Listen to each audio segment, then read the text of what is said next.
Hello, beautiful people. My name is Sham-un Bako. I'm a broadcast journalist. Radio and television is my stock and trade.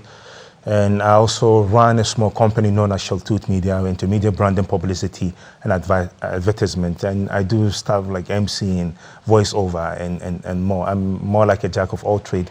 I'm not the master of none. So some know you by voice, and then also some know you by name, and then some have seen you on TV. So some have also heard of you, but they don't know you. Yeah. So now that we know you, the first question is, what inspired you to become a journalist? I think for me, the journey of being a journalist started from infancy. I used to like people who speak very fluently, who speak and say something that is interesting. And so I developed that. At the point in time, I thought I was going to be an actor, make up your mind. But at the end of the day, during my time at the primary and JHS, prior to SSS, I developed the habit of reading. I love to read, I love to learn, and I love to be in the midst of event. I love to be somebody who is going to speak on behalf of people. So I developed that habit, and I think that the best way possible is for me to be a journalist. And so for me, it's not by an accident. It's more of a deliberate attempt, and by the guidance of Almighty Allah and the parent and everybody supporting, I've been able to come here. It's been a long journey, actually. I started my journalism in Kumasi, and after I finished Ghana Institute of Journalism, and I used to work with Otek FM as a weekend news anchor. I started with the English, actually. And so things weren't going on well. I decided I was going to move to Accra. And I came to Accra, Lloyd to look around and everything else, and I wasn't fine. So let's go back to the previous question. Is there anyone in your family or someone you knew who inspired you to become a journalist at a point in time? Funny enough, my dad used to be a broadcast journalist. He is no more now. May God bless his soul. He used to work with Voice of Nigeria. And I do not like talking about, but it's a known fact. My dad used to be a journalist and a motivational speaker, and also somebody who's also an Islamic scholar back in the days. And so for a lot of people, it was an inheritance. I inherited from my dad.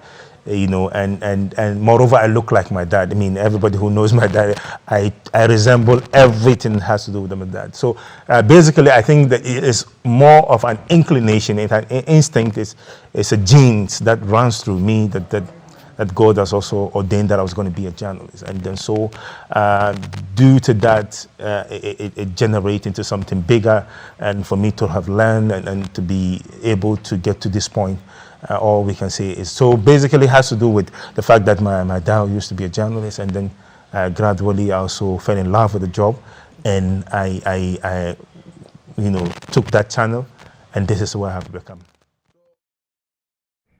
So on your journey as a journalist, has there ever been a time where you felt like, oh, I can't go on, or you wanted to quit because things were not going as you planned?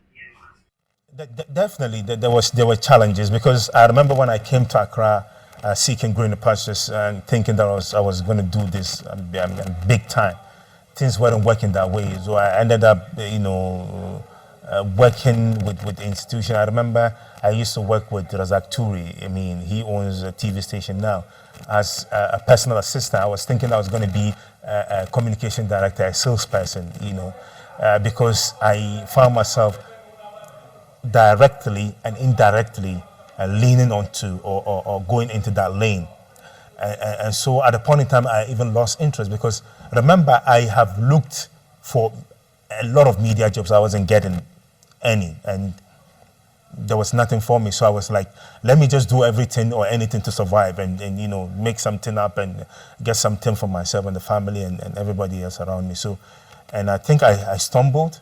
I used to produce a show on Marhaba FM known as Film Matasa. I wasn't the presenter anyway. I used to be the producer. So while I was producing the show, I told the presenter back in the days, Razak Turi, that I was going to do a jingle for him to promote and to uplift the show. And he didn't believe, because I haven't been able to do such show. I haven't been able to have a proof of the fact that I could do a voice jingle. So I told him, let me try, just give me a try. He said yes. I still remember the lines. It goes in the Hausa language like this. Sarkin nan na filin matasa ya danno da kwarjini da taimaka matasa. Matasa ku tashi ku taɓa ma sarkin ku domin ya danno filin matasa muryar gari.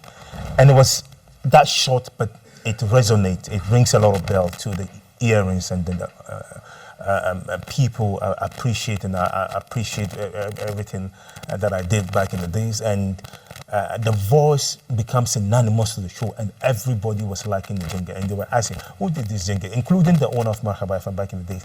He asked, and Abdulrazak Tulu told him Sham-un Bako did the jingle. So he invited me over. He said, have I worked as a journalist? I told him I've been a journalist in Kumasi before, and I want to pursue more, but I haven't done House of Media. And he said, okay, then come and let's try you. So gradually I started, and then I was a news anchor. Started with the news. No, I didn't start with the news reading. I started with the reporting, and then I moved to morning news. I moved to afternoon news, and I also moved to the evening news. And that is my trajectory. And then now, by the will of Allah, I'm the morning show host on radio on Marhaba FM. And by the will of Allah too, I'm also working with RFI, Radio France International, as their official correspondent, local correspondent for the Hausa service. So it's been good, alhamdulillah. So as a journalist or as an MC, before you go for a program or get on stage, what are your preparation processes? How do you get yourself ready to, like, mentally and physically? To be honest, I used to be nervous back in the days when I started MCing. You know, it was something that I love. I love to be the center of events. I love to be the center of attention, and I love to be a part of people's celebration and programs and everything else. So when I started, when I was given the opportunity, I used to panic. I used to feel nervous because it wasn't something that I used to do, and and I fumbled a lot of the time. I remember my first gig, I messed things up, but it nearly killed my spirit. But I rose. I think the bottom line of everything is confidence. You need to be confident and feel good about yourself. And appearance, they say, is deceptive. If you appear too good, you're looking decent, you have nice dresses, and you have something to lean onto. You're confident of what you do, and I think. So because of that, we've given you the name Denjarida Mikamada Minister, as some of us call you. What inspired that?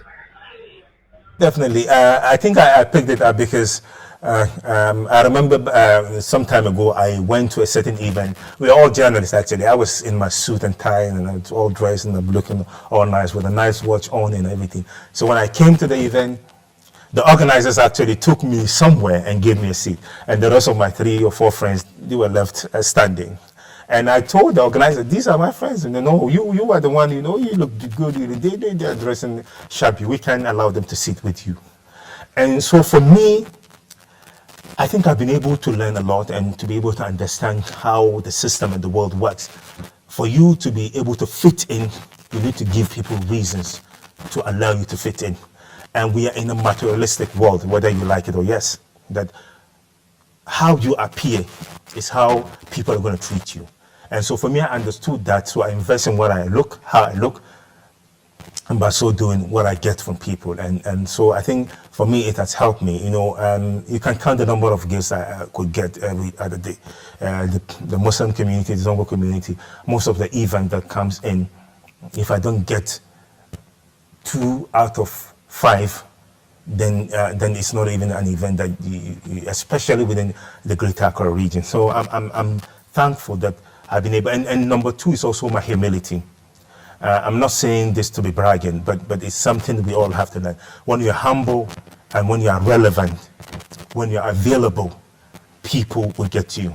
Sometimes I might not be the best MC, but because I'm available, so people tend to use me. And availability comes in when you have connections, when you have good relationship, when you have good relation with people, organizers and people of whom in an authority or of influence who have events who can also link you up. And for me, I have a lot of friends within the sectors, and they are helping me out, inshallah. We've come to the end of this discussion, and what are your final take on the people watching you, or any final words for them? This is Sham-un Bako. Thank you for catching up with me. I mean, we all can contribute and be the best that we want to be. Anything that you do, being it journalism, being it in the marketplace, being it in the merchandise and the hospitality industry, everything that you do, be passionate and be confident. And above all, have the fear of God. Spiritually is also good. When you have all these three things, I'm sure you're going to go far. So thank you for watching. Catch you same time, some other day. Thank you.